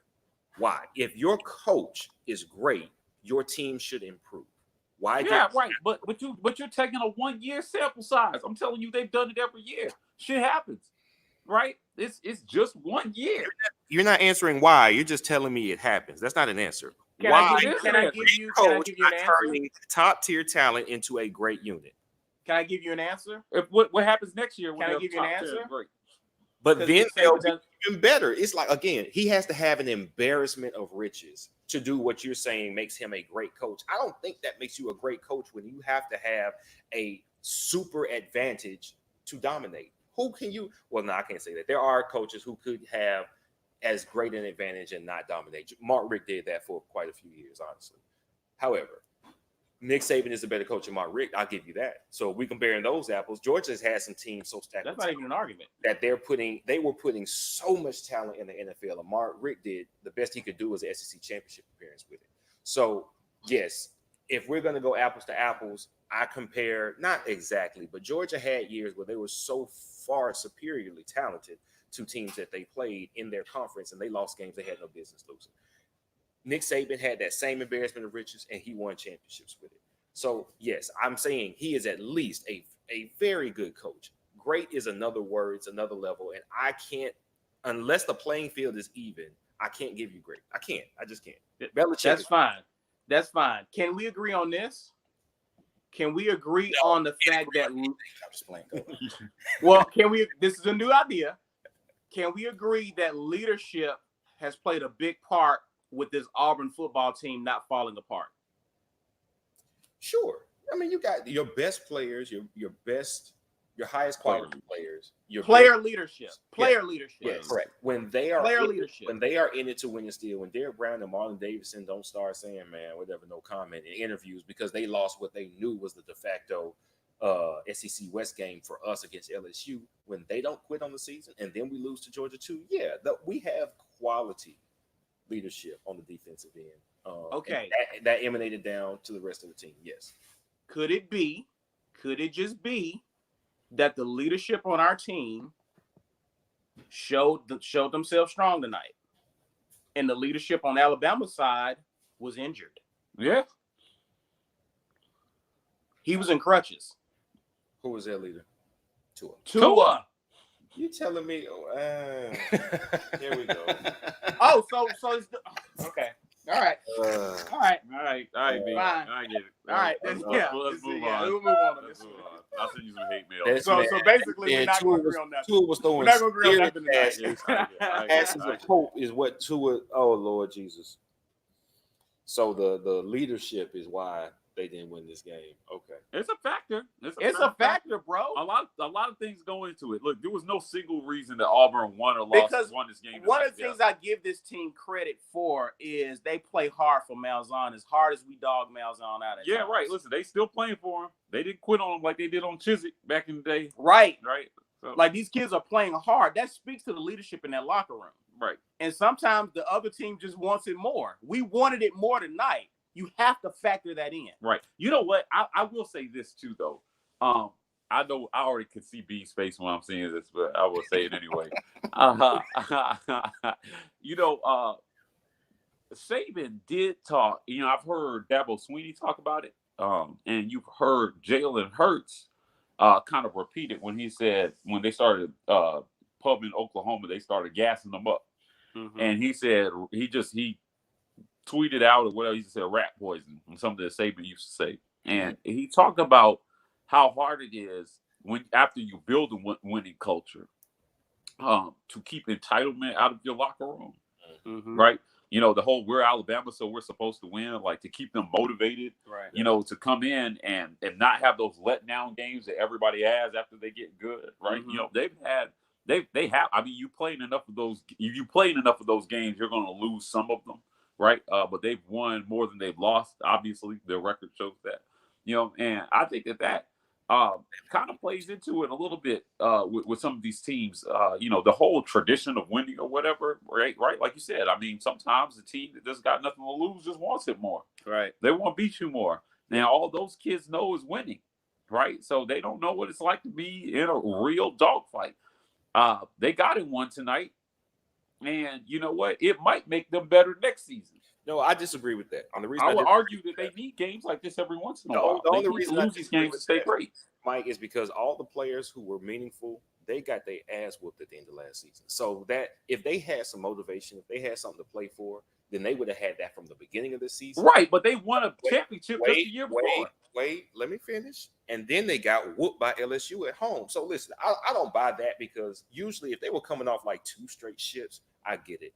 They did not win last season. They got embarrassed against LSU. They didn't get embarrassed. If you watch the game, of course, it wasn't as close to the final score, but they lost convincingly. They had everything to play for because they knew that this was their shot. I mean, the media loves them. This still was a playing game for them, and they lost it. This was not a spiritual letdown from the stress of trying to keep a winning culture going for years. They got whooped, and then they lost. And then they got a chance to get in, and they lost that too. They are not this good. They're just not that good. That's really it. Alabama is not as good. It's partly injuries. Of course, injuries are part of the game. Yes, that's part of it. But that did not decide this game tonight. No, I don't believe that. Yeah, when you lose, well, you know what? I think the injuries played a huge part in this game tonight, because when you lose what was arguably the number one overall draft pick, I mean, he was consensus number one overall draft pick before this. You're not telling me that didn't have an effect on the outcome of the game. It did. It totally did. Of course it does. Absolutely, injuries play a part in the game. Right. I mean, did it matter when Tua went out and Jalen won the SEC championship game for him? Then everybody's like, oh, Nick Saban's a genius for doing that. And then he's a genius for pulling the move in the Georgia game for the championship. Your backup is a part of your team. So if we're going to give him credit for staying stacked at quarterback, and he can wear this L, it's like, to me, it makes no difference who they've got at quarterback. We all sat here and we're impressed with our backup quarterback. I still think he would have made some excellent throws against this defense, because this defense was slow. So, okay. Let me ask you this. Let me ask you this question. Let's just say hypothetically. We might actually set a record for the longest broadcast on this one. And Let's just say hypothetically. I blame Brian. All right, this one. I actually love the conversation. Saban is a free agent coach. And we got a chance to get Saban. Like the NFL? Yeah, like let's say Saban's on the market. Okay. And he had a chance to come to Auburn. You taking him? At this point in his career, no. We'll move on. Okay, all right. We'll move on. You got your answer. Okay, yeah. You got your answer. We'll move on. Yeah. Thank you. All right. Definitely take him. That's disingenuous. Right. Yeah. Saban don't want to come You here. got to double down. You realize Yeah, that. sometimes you just gotta stay on that sinking ship. Yeah. All right, man. What else? Oh, we won. Well, we won. Hey, we won the Iron Bowl, right? We won the Iron Bowl, and y'all want Nick Saban to be our coach. I've heard everything I need. I hear your message loud and clear. Y'all on this podcast, y'all be stumping for Saban. Y'all stumping for Saban? Go ahead and get the hashtag going. Stump for Saban. That's fun. You still want Gus gone? Hell yeah, I want Gus gone, baby. All right. So who we getting? Who we getting there? Who we getting? I don't know, man. I'm worried. You was man. on the Bill Clark train. You're not still on the Bill Well, Clark now train. that he won this game, Gus won this game. Bill Clark is going to Missouri. Let me be clear about something. Most of America would agree that you are foolish to take Bill Clark over Saban. Just FYI. Yeah, right. Oh, wait, I think at this point I don't think I'm taking something into account that we're not talking about. Nick Saban coached that much longer. Okay, I honestly believe Nick Saban does not want to coach for 10 more years. I don't even think. Okay, that's fair. Fine.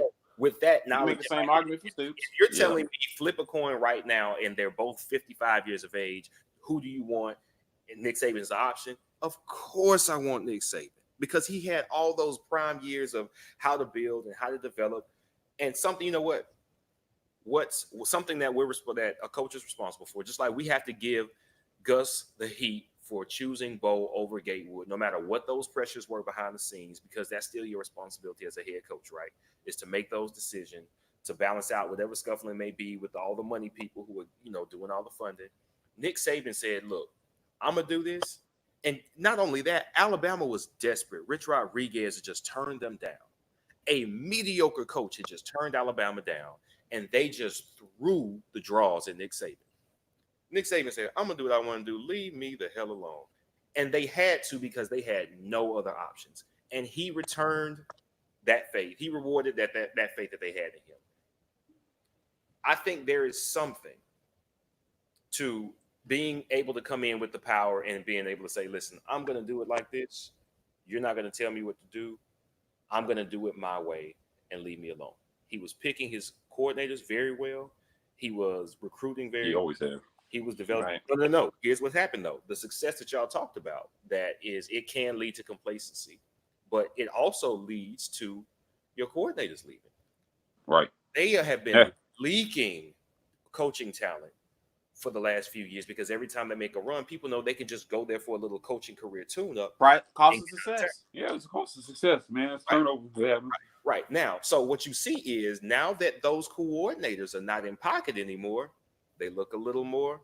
Now, we said that. Now, actually, Caesar said that. Caesar said that earlier in the season. He said that a lot of what we might be seeing from this Bama defense has been attrition of coaching. And I do agree with that. I mean, when you have all that success, you start turning over coaches like – listen, Auburn was doing it in the early 2000s with all our defensive assistants. We couldn't hold on to a good defensive coach because the defenses were good and people came knocking.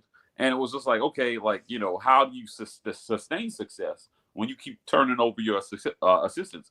I think it actually lends credence to, again, part of being a good coach is making good hires and making good. And I think that one of the best decisions that he made was again after that 2012 championship against Notre Dame. He started to see, man, that this whole 3 clouds in a yard of dust football was not a great way to continue because of the way the game was changing. And a lot of people were shocked, but he went out and hired Lane Kiffin. And I thought that was a bold. I don't think that's the opposite of everything that he's ever done. Go ahead. And it worked. I don't know. This is okay. So this is where you start to lose. I'm actually on your side in this argument about Nick Saban being a great coach, but this is where you start to lose me in your argument, or you start to poke holes in your own argument. Okay. Because the standard of objectivity for great coaching is Bill Belichick, right? Bill Belichick has the exact same issue where he's losing coordinators constantly. He's losing talent constantly, but he's still winning because he is a great coach. Nick Saban loses talent. Nick Saban loses coordinators. You start to see chinks in the armor. So is his armor good or is he good? And that's the point B is making. He's saying Nick Saban was great at building good armor. And as he starts to lose his armor, it shows the weaknesses in the fighter. So that's where you start to lose. But what do you call? What do you call showing weaknesses in the fire? The Patriots don't win the Super Bowl every year. In fact, they've lost Super Bowls. Right, they're in the conversation. Oh Lord! They don't win the Super Bowl every year. Listen. Wait a minute. Wait. Pause.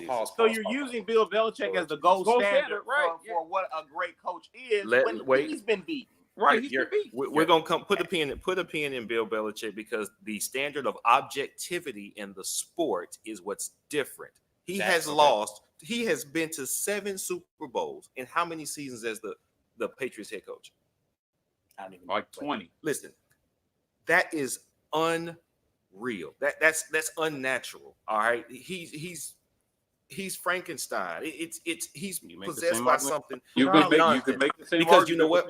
College. No, let me make this point because there are 32 teams with the same payroll who get an equal shot at the talent that comes into the league. And he's in a minor market.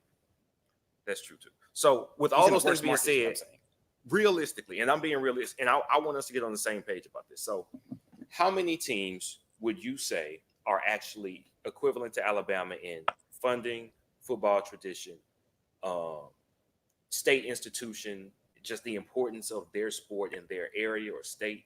I say Alabama, I say Texas, I say Oklahoma, I say Ohio State, I say USC, one of the Florida schools. I could Michigan. I don't say Michigan. Michigan. All right, let's say Michigan. That's 6. One of the Florida schools. I'll say one of the used to 3. be. They used to be. Notre Dame. 7. Okay, Notre Dame 7. And let's say one of the Florida, whether it's the University of Florida or Florida State. All right. I say that there are 8 schools who, given the right coach, could duplicate something like Clemson is now too. I think Auburn's on that list. Clemson's building. I don't think, because we're always just outside the top 10. And if we were who we thought we were, or a lot of fans think we were, we wouldn't be losing a lot of these top tier recruiting battles. Yeah, but we have all the metrics that you said, right? Like we've got all the money. See, and the only No, reason we why- are number 2 in our state, Right. and that is a big part of what happens. in That recruiting. is something B mentioned. Okay, all right. that's fine. Yes. So with all that, I can still only get you to maybe 9 teams. maybe 10 if we stretch. 10 if we stretch it, right? Okay. There are 32 teams. 32 teams in the NFL. And this one dude has dominated. And if you're calling what Somebody says Georgia. somebody said Georgia, you can put them in there now, especially with the talent. Like I said, Rick had a good talent rep. We're talking 1 of 32 or 1 of 9. 1 of 9, or let's say 1 of 10, your chances are a lot better. And even still, with those 10 teams that we named, Alabama's a better setup than, maybe one of the Florida schools are. Maybe a lot better setup than Notre Dame is, because they had academic standards getting in their way for a long time that kept them from really dominating the way other places could. But there's never been a lot of parity in the NFL in general. Like, but what I'm not saying that there's a lot of parity. What I'm saying is it is an equal playing field. The Cleveland Browns aren't bad because they don't have as much money to spend on players, because they can't make the right hire. Hell, they had Bill Belichick. Did they not have Bill Belichick? Yes. yeah, So- like I don't know. 1 I don't of know 32. If I'm gonna give, it's like if everybody gets $100 and go build the best car you can. Everybody's car should look terrible. I'm gonna give Mike $1 million to go build the best car. If you're going to factor in the amount of teams, you also have to factor in how much harder it is to win a championship in college. When again, one game might not, but during the BCS era, one game would knock you out of contention. And in the NFL, you got a whole season and playoffs to get your shit together. Mike, Right. Mike, I need you to stop for a minute. I need you to stop. You were here in 2004 when Auburn went undefeated, beat the previous year's national championship winner, right? Nick Saban and the LSU Tigers, and were left out of the playoff because we did not have the media-friendly bias. We did not have the football. We started tradition. too far back. We did not have the football tradition of We started USC too far and Oklahoma. back. We We did started- not that's a have the different football But tradition that's of his USC. point. You're and actually Oklahoma. helping make his point. That's we started it. It's because all we based started too on far back. who you are, what you have been, what they expect you to be, what is your name, what's your coach's name, how much winning have they done in the recent history. All that shit matters in college and only college, and it really has nothing to do with what happens on the field. Because we don't have that advantage, we were left out of the 2004 championship. That is the reason that Notre Dame was put in the 2012 championship. Notre Dame was not good. They were never good that year. The BCS was fundamentally uneven because it came down to opinions and history and tradition and likes, and none of that has to do with what happens on the field. So even though that may make it harder for some people like Auburn, that made it much easier for other people like Alabama to lose a game to a national championship contender and get a retry in 2011 because the media wants to we want to see the success from you. That's what happens. That was never fair. Is it easy to win and be undefeated every year and get a BCS berth? No, it's not easy, but it's easier for certain schools. And you got to be one of those 9, honestly, to get that benefit of the doubt. We are not one of those 9. Right, but To they're his winning, point, in the but they're NFL, winning everyone starts championships, at beating 0. every team on their schedule. So I mean, I don't understand what's But the no, point. but his The point is SEC. that you're SEC. saying that it's hard to go undefeated. His point is that at least everybody starts at 0 in the NFL, and you have to prove it on the field.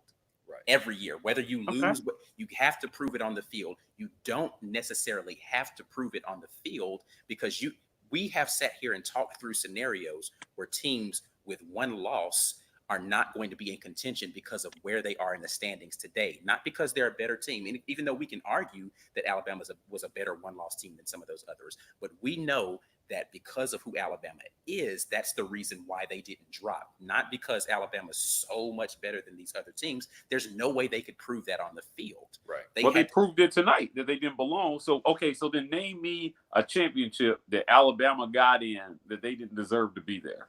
2011, I think. Who did they play? LSU. They beat them. Yep. Who should have been there? Here's what I say. But Bama won it though. Won it. Of course. Are you going to say if we give everybody a redo at the people who beat them, if they were good enough, that man, you deserve another try because you were close? They won it. Does everybody get that benefit of the doubt? They won it convincingly. Matter of fact, no. But what also helps people with their bias towards Alabama is that Bama don't prove them wrong. Right. Because when they get there, who else is getting that shot though? Is his point. That's what I'm saying. It's still bias. It's an uneven. If it's any other coach and they put up the same record and they lose the one game to the person, like, okay, I grant y'all, if Alabama had won this game, their only losses to LSU, they would have found a way to put them in. The difference between this year and other years is that clearly, Alabama was not as stout as they had been previously. All right, so we understand that. Yeah, I like your point, B. I actually do. Yeah, I actually agree with your point. I think where I jump off the train of your point is when you start saying the reason why Bama's getting opportunities that other schools aren't getting. Well, that's because Bama's been winning in the past few years. Right. The winning schools normally get that. And they happen to be in this conference that's just been really dominant over the past decade. I think that we would have all the same opportunities if we were winning as many championships. No. And I don't think that I disagree with you that as the number 2 school or whatever. Listen, man, I mean, with the advent of sports nutrition and sports science, I mean, there are enough good players to go around. It's just about what you're going to do. It's just about what you're going to do with the players that you got. Because I'm telling you, right, all those coaches before Saban that went to Bama, right? I mean, listen, Tuberville was knocking off Bama coaches. Well, he ran through 4 of them because they couldn't beat them, right? And they were still Alabama. Now, mind you, they were coming off the probation. But toward the end of that, right, they weren't that. I mean, even in that first year, the talent cupboards were so bare at Alabama with all the resources that you're talking about that he could only manage a 7-6 season in that first season with Alabama. Right. He had to build that. Or he told them people to open up them pocketbooks. So again, I have to go back to what I was saying. It's like let me be clear before I start making this point, because I think you feel like because I'm not agreeing with you fully, that I'm also agreeing with Brian. I actually don't agree with either of you. Pick a side. No, there's literally no good side because both of you are making terrible arguments at given points in this. But where I have to disagree with you is what I think Nick Saban is great at is, to B's point, building a great program. And again, that armor was thick with Kirby Smart being the guy who was helping to build that defense with him. You lose Kirby Smart, actually, that might prove to be the thing that has crippled Alabama's program the most out of anything, is losing Kirby Smart. Yes. Because he has been there pretty much from the beginning to help build that defense. Okay. Cripple may be a stretch, but it's hurt. We'll see. I said may prove to be. I didn't say it's crippled them right now. Okay. I said it may prove to be the most crippling thing to a Nick Saban program that has happened since he has been the head coach. I didn't say that's the case today. So what I'm saying is that there is definitely, you can see chinks in that armor. And I think a big portion of that armament was some of that staff that he has that he's lost since that beginning of building up that program. That's my own, again, not saying that I don't think that Nick Saban is a great coach. I'm not going that far. I'm not going to B's level. I'm just not agreeing with you that he's this juggernaut. I'm actually agreeing with B about it's really not a level playing field. I'll listen, if they're still playing this bad next year on defense, I'm on board. I mean, they will have all the talent that they just missed. And as they double up on recruiting, this recruiting cycle, double down on some of that talent, they are now going to be back unbelievably talented because all the people who should have been just watching and I agree with you. reps in practice, they're gonna have experience. And now at the one deep, But they're gonna be stupid again, this is where you start to lose your point because everybody has that opportunity to have people get better next year. So if Bama gets better by leaps and bounds, you have to credit the people who are coaching them up, and that's where the coach comes into play. That's not exactly what I'm saying. Is that they had a very healthy one deep on defense, and they lost some critical pieces, right? Okay, so that's literally almost everybody. All right, that's well, nah, I don't think everybody is as talented on the one deep on defense as Bama would have been this year, but you have that, and naturally, what happens? Those guys go to the NFL. The next class comes in, but they've been practicing behind those guys. They've been, you could say a lot about leadership. Like our defensive talent was leadership of our team, and I think that's a positive. Those guys weren't there for them. All right, they weren't there on the field.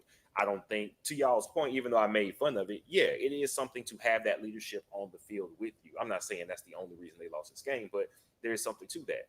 What they get is the benefit of putting the second tier talent, which is not second tier talent, they're too deep, putting them through the paces this year, putting them through all the growing pains, coming back next year as a better team for going through that, and then stacking team that probably would have been in the NFL next year and putting that on top of that team who has now been battle tested and gotten embarrassed a couple times. Now they are going to be further ahead on defense than they would have been if these people played and then left, and then that next group came in next year. They'll be a little bit ahead of the curve because they had to kind of sacrifice this year because of those injuries. Okay. We'll see. So what happens if they're all-time great on defense next year? It'll be because of what I just said. Yeah, so again, I'm not willing to take the leap that he's not a great coach. I'm also not willing to take the leap that he is like some all-time great. Again, my point is I think he's wonderful at building programs. I don't think that his in-game coaching is all of that wonderful. I also think that he has the benefit of like a little bit of an unfair advantage, but he's earned the right to have that unfair advantage because he's performed well. So again, I'm kind of in the middle of both of you guys' arguments. I'm definitely not on the end of B, but I still am not ready to go to where y'all are either. That's actually irrelevant to all this because we still won the game tonight. I don't care about any of this. And this is probably the most profanity that we've had at any of our shows so far. I think the longer it goes on, the less we be like, man, F that, cuz we just gonna talk. Cool. I'm still, I think people are maybe hopping in and out because I'm shocked that we still have people watching. I don't know if anybody has been here this entire hour and 45 minutes that we've been on here. Yeah, Mike always arguing, trying to make the show run long. What's wrong with you? Listen. I'm here to be the yin to your yang, man. Listen, I'm not here to agree with you ever. That's fine. You Never. You don't have to agree with Not me. one time. I don't need your agreement. If I was still in the mood for all of that, maybe for Christmas. I don't need your agreement. F your agreement. I'm pretty sure Toomer's Corner is still hopping right now. Hey, for real. Yeah, for real. Oh, for sure.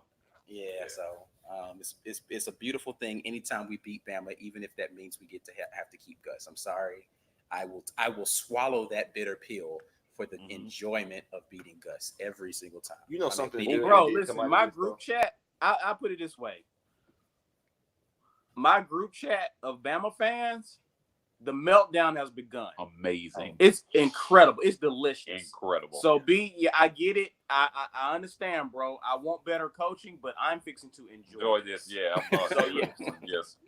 I already got my Enjoy it, memes man. lined up. The field goal win is Yes. that's amazing. Yeah, that was Man, good, you need though. to share all of those with me because I'm resharing all of them to the War Report account. You already got them, bro. Yeah. You already got They're in your inbox. Hey, for real. One group I'm happy for though, man. Like seeing the players get this win because I mean they've been. I mean, Bo has held them back some. So the guys that we know are not going to be back next year, like the seniors, of course, with Jeremiah Denson and Daniel Thomas, the Derek guys Brown, like Marlon Derek Davidson. Brown and Marlon Davison who are going to be leaving after this year. Like those guys are who I am happy for. Right. Absolutely. More so than me as a fan, I'm happy to see the guys who have put it on the line for us. Some of those foregoing, in the case of the last two names that I just foregoing the opportunity to make money last year and come back to help us get to this point. Super happy for those guys. Wish them nothing but the best. I honestly hope they don't even play in the bowl game. Just sit it out and get ready to collect your check. Like we don't need you for a bowl game. Whoever we're going to play, I would take the L in a bowl game if those guys are sitting out. Honestly, if I were talking to them today, I'd be like, look, man, just go get ready for the league, bro. And based on our them coach's record, coming back for their senior season was enough. Yeah, it was enough. We don't need any more from Derek Brown. you know what? Guys, You know what's crazy? If those guys don't come back, what would we have looked like this year? I don't know. Gus would be fired. Yeah. Dang. Yeah, you would have got your wish. Gus would be fired. You got your wish. I was so happy when they came back last year, and now I realize, man, it was a gift. Gus would be canned. We'll be having a different conversation right now. We'd have been seven. We would have had another 75 regular season. 7-6, maybe 7-6, Yeah. and Gus would be on. We probably would have beaten Sanford to be bowl eligible. Yeah, Gus Bus would have been on fire for sure. Wow, God dang. So now you want to blame Marlon Davis? Yeah, pretty much. I mean, that's pretty much what he said verbatim. I know. I'm glad they came back and got this win. I also feel bad for teams, not for teams, but for players who, I mean, everybody's out there recruiting for these same guys. There's some top tier guys that we're in the mix for. We just picked one up today. I'm sure we'll do a recruiting chat at some point. Yeah, I saw it. There Big is shout out to Keontae. Said he'd been here the whole time, man. There's enough talent going around. Keontae's a day one, man. You have to Brian, this is reward. country. Yeah, yes, Keontae, as we know. No, I'm the original. Mike disagrees with me. If you were watching the show, you would know. That And Mike that's your disagrees proof. with me. Okay, And that's your proof There he's you a contrarian. Yeah. Thank There it is. But I'm the first country, and I was first. No, I'm not contrarian. I'm just I'm not contrarian. He will deny. Original. Okay, contrarian. We hear you. But those players coming here, like, you have to be able to reward these players for coming here. So if you're gonna tell a Derek Brown, man, come here to be good for you, especially when somebody like Alabama's like, you could come here and you guaranteed to get a playoff, some appearances. You guaranteed to get the most odds from NFL scouts. The relationship that Saban has to have with coaches has to be great in order to get these guys to the league. They got the track record of getting guys to the league and getting them on teams. So to get this win, I think you have to be able to reward those players with something. Like we got to get these big wins in order for that recruiting talk to mean something to the next class that we're going to get. You can say, oh yeah, man, we're going to do this and we're going to be a top 15, top 10 defense, and Steele has held up his end of the bargain. But do you get those big wins? And for tonight, I'm glad we got that win as a way to say, listen, yeah, we really are competing. It's not just a one magical year in 2017 and 2013. We're competing. Our athletes are competing with theirs, and we're going to win some of these. And you're going to be in good hands. So I'm glad we got this win tonight for that. Yeah, I agree. On to basketball season, or we're gonna stay in college football mode. I mean, we got to see what's going to happen with the bowl game. There's definitely more college football to talk about. Auburn's not going to be a factor in the national picture, but we definitely need to wrap up this season in a nice bowl, going into the bowl season. We've got recruiting talk that we need to do. For sure. There is still some football that left to be talked about. But I actually want to put it to, the few people who are watching this video right now, and maybe if you're seeing this later, what other Auburn things do you want to hear us talk about? Come holler at us and let us know what other things you feel like we want to hear us talk about. We'll definitely take those suggestions. Just because you say it don't mean I'm gonna do it, but hey, might as well let you get the opportunity to get your 2 cents. Once again, great win tonight. I'm going to enjoy this win. I have not had the opportunity to get off any tweets yet, but there will be some tweets, probably a lot of text messages that are going to be happening just because I will say more mean things off of Twitter than I will on. And I'm going to love gloating in the office next week to the Bama fans that are there. And that's really all that matters to me is I get the opportunity to gloat for a whole year. I get to talk about how they lost this game. And that's beautiful. Yeah, I agree. Facts. Tell them where they can find us, Ike. Absolutely. Let's go over here. In case you did not know, you can make sure that you're following us on The War Report at Twitter and Instagram. You can also check us out on Facebook. The page is The War Report. If you are showing up on our YouTube page, please make sure you're clicking like and subscribe. If you're seeing us on Facebook, go over to YouTube, click like and subscribe over there, helping us get the numbers up. Bring more of the Auburn family in here to have these discussions. I want to talk to as many of you guys as possible after these games. So tell your friends that are Auburn family to come in and check us out. These are, as you see, very lively debates amongst people. We're not just sitting here in agreement, checking off the box. We're over here talking Auburn football. Looking forward to that. Any last thoughts from anybody? I can't read what it says. War Eagle. War Eagle. Hashtag basketball school. We hear you. We hear you, Keontae. Yes, Hey, for real. I'm so excited. Isaac Okoro, that deal, that dude, Remember the name. that dude will have him for exactly 5 more months before he goes pro. All right, y'all. We out. Peace. War Eagle. All right, peace.